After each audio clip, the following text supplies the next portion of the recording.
Hi and welcome along to AFTV Transfer Daily, the show that keeps you up to date with players that have been linked with a summer transfer move to Arsenal. What a remarkable day yesterday was. It looked like, we were in pole position, looked like we were favourites to sign Raphinha, and then up pops Chelsea with a mega bid said to be around about 60 to 65 million pounds, and that bid was accepted by Leeds. And it now looks like he's going to be heading to Chelsea. I mean, the talk was that Arsenal were negotiating with him yesterday, with Leeds United about a deal, but obviously trying to get the deal down. We know that Arsenal have been looking to pay no more than around about 50 million for Raphinha, but Chelsea have come in and they've come in big. As I said, 60 to 65 million pounds. That has been accepted by Leeds, and now all they have to do is come to an agreement with Raphinha and his representatives, and they're talking to his agent, who, by the way, is Deco, who used to play for Chelsea back in the day, so that will help things. And looking like this deal could get done, especially with Chelsea today losing Lukaku. I'm starting to see it now, where they've moved fast because they're looking at it and thinking, right, all right, we're losing Lukaku, but if we get Raphinha in, the fans won't be as upset that Lukaku's gone. And it's a bit of a humiliation, isn't it? The fact that they paid £100 million for a player and they're having to ship him out on loan. So it's now down to Raphinha.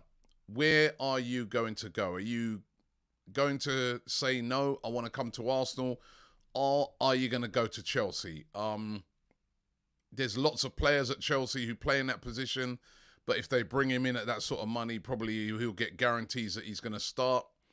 He's going to have Champions League football and wages, and that probably won't be a problem. So in my calculations I don't think we'll get it. I think he will decide to go to Chelsea, and Arsenal would have missed out on Raphinha, which is a big shame. It would have been an exciting signing. I would have loved to have seen it happen. But there are alternatives out there. Should Arsenal go and look at some of the alternatives? And some of the alternatives are very, very good players indeed. Some, you could say, are better. I mean, what if we went for Serge Gnabry? We've been linked with him since the start of the window.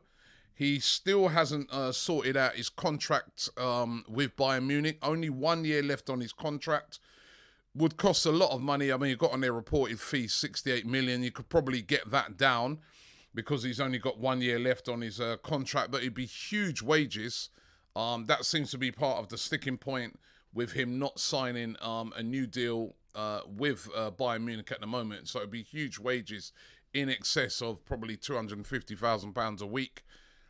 And is that beyond what Arsenal are looking to do right now? But Serge Gnabry is certainly an alternative out there that Arsenal could go to. And, he's a world-class player, and Arsenal fans would be thrilled with that.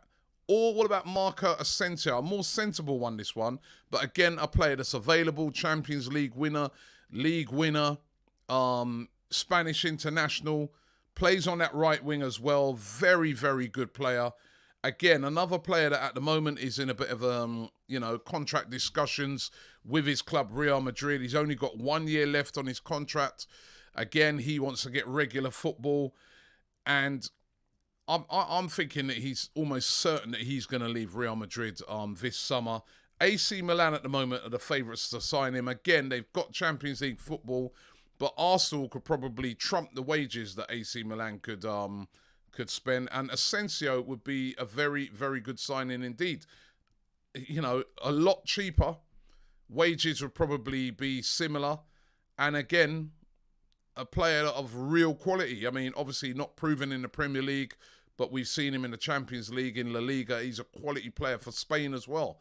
Or could they turn their attention to this guy? Now, the player that's actually wanted to replace Raphinha by Leeds United, which is Cody Gakpo.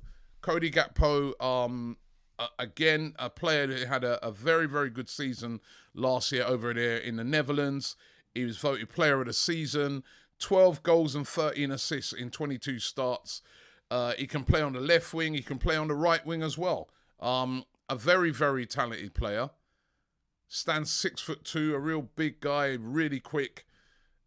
Could he be an alternative that Arsenal could turn to? A good alternative. And again, a player that's available and a player that would be a hell of a lot cheaper than forking out £65 million on a player like Raphinha. And I'm not saying he's better, but I'm saying it's an alternative that Arsenal can look at. Here's another one. Moussa Diaby of Bayer Leverkusen. Again, another fantastic player, young player, still only 22. Had a fantastic season again last season. 13 goals and 12 assists in 32 appearances. Again, one of the standout players in the Bundesliga. Again, more of a left winger, but can also play on the right again. And listen, Leverkusen don't really want to sell him. They're trying their hardest to keep hold of him.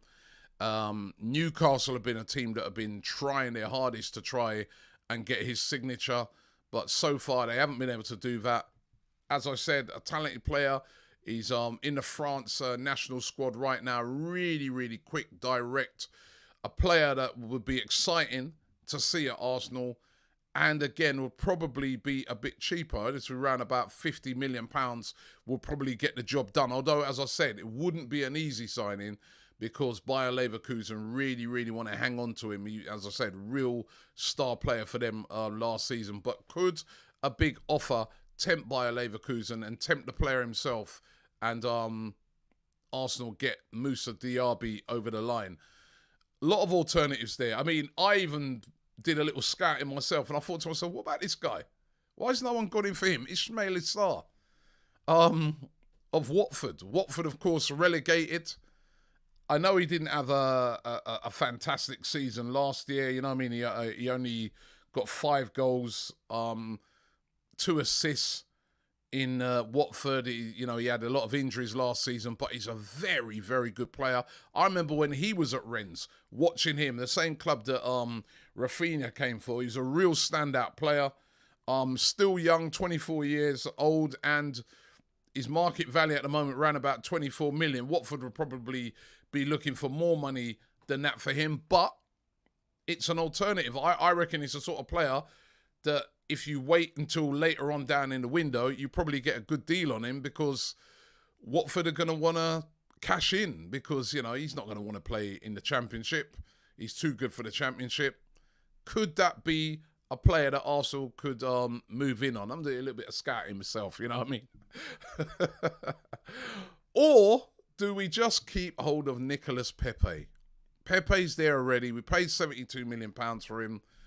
What about getting the best out of him? What about giving him more regular football? What about seeing what this guy can do? Or is it done with him? I mean, certainly when you look at Mikel Arteta, he does look like he doesn't really have a lot of faith in Nicolas Pepe. He really uses him sparingly. Didn't really get much game time at all last season and doesn't look like a player that Arteta trusts. But should we try and revitalise Nicolas Pepe? Do we need a right winger? Let's be honest right now. And a lot of people have been saying this all along.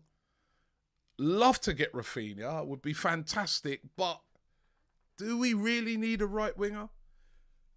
We've got Saka. We've got Pepe.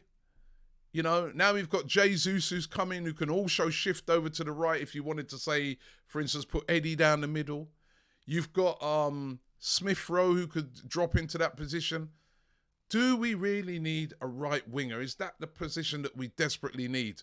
Or is it a position that we just pull back from the Raphinha thing and say, you know what, that money's too high. That's the ceiling, 50 million. We're not going above that. Pull back from that and say, you know what, let's wait and see what happens later on in the window in that position and concentrate on some of the other areas where we really, really need players in. I don't know. I'd love to hear from you guys because much as we would love this signing, and it would be brilliant, and it does hurt that it's Chelsea coming in and nicking it off of us. And as I said, it would have been so exciting to have him in the team. But is it essential? We brought in Fabio Vieira. He can also play on that right-hand side. I don't know. I don't think it's essential. I'm not saying I wouldn't have loved it, but there's other positions that we need to... I mean, I think things like Tielemans, probably more important, isn't it? That we get a central midfielder in. Definitely a player like Lisandro Martinez that we've been looking at, and a player who's excellent last season, player of the season for Ajax. Centre back, can play left back, can play defensive midfield. We've reportedly put in a bid for £35 million. What we're hearing at Manchester United, the latest team looking to try and gazump us on a deal, they're sniffing around as well and may come in with a bigger bid. Is this a more essential signing? Is this more a signing we should be spending our money on rather than Raphinha? I would love to hear from you guys. Or do you have an alternative that is cheaper than Raphinha, somebody I haven't mentioned here, that you think Arsenal should go for as a plan B? You always got to have a plan B, because listen, when you're going after top quality players, other clubs are going after them as well. And the problem we've got as well is that no Champions League football. This is where it really starts to let us down, missing out on that Champions League spot. Hector Bellerin today linked with a move to Villarreal to link up with Unai Emery. Unai Emery said to be interested in Hector Bellerin, would like to bring him to Villarreal. We already know that Atletico Madrid are showing an interest in Bellerin, as well as Juventus, and we know that Real Betis would love to have him back as well. Bit of a, hopefully bidding war will go on for him. That's what Arsenal would love to see. And what is going to happen with Lucas Torreira? Well, one of the things we can definitely be assured of is that he's going to be leaving this summer. He was speaking over there in Uruguay, and these are his quotes. He says, "My chances of staying at Arsenal are none. From the beginning, they told me that I had no place, so my desire is not to stay either. Since I suffered a lot, it cost me a lot to adapt.